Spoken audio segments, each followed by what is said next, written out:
US President Barack Obama has invited the teenager arrested for bringing a clock into school to the White House. 14-year-old Ahmed Mohamed was handcuffed and questioned in the state of Texas after teachers thought his clock was a bomb. The story's gone viral on the internet, with the police accused of anti-Muslim bias. Obama even tweeted his support for the cool clock, and Facebook founder Mark Zuckerberg also invited Mohamed to visit company headquarters in California. I took it to school to show my teachers the talent that I had. I want to show them. And in my perspective, it didn't look like a bomb.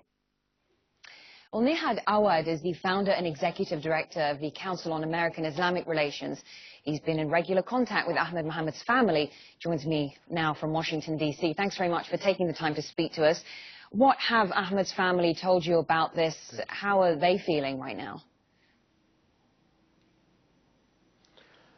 Total shock. I called Ahmed himself and his father, and also our executive director who is handling the case for the family. They were in total shock. The father told me that Ahmed fixes everything at our home. He fixes appliances, he fixes phones of his friends. He's the inventor in the family. In fact, in the community, he has 13 inventions. Ahmed himself, when I talked to him, he said, I did not know why this happened. I'm just, I would like to build things. I would like to help people. Why are they treating me this way?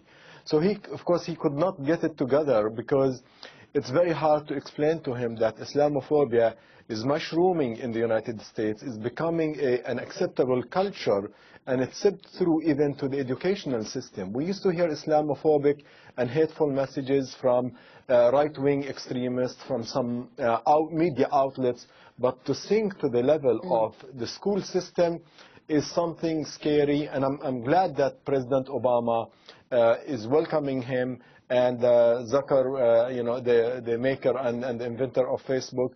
I called Ahmed and I told him we would like to have you in Washington, D.C.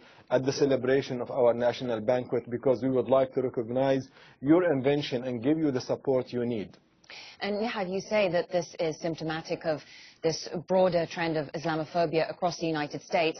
Of course, we're talking about a large and somewhat diverse country. Would you say that there is more of a problem in some areas compared to others? For example, the place where this particular incident took place in Irving, Texas, have we seen instances of tensions between Muslim communities and the authorities there? No, actually, this is the question I ask our staff every day. The Civil Rights Department within CAIR, who's in touch with 30-some offices nationwide, I always ask, is this an example or an incident related to one city or state? The answer is always, unfortunately, it's widespread. It's all over the country. Of course, not every American is Islamophobic. America is a great country, it's generous, welcoming, and also it's encouraging its young people to aspire, to the future.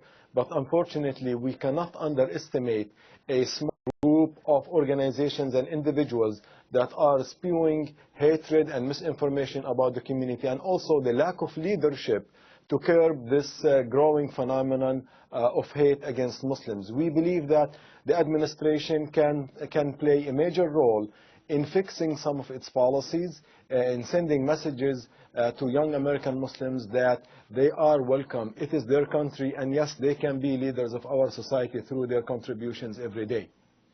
Well, it's a fascinating story, isn't it? And it's definitely good to get your thoughts on this. Nihad Awad, founder and executive director of the Council on American and Islamic Relations.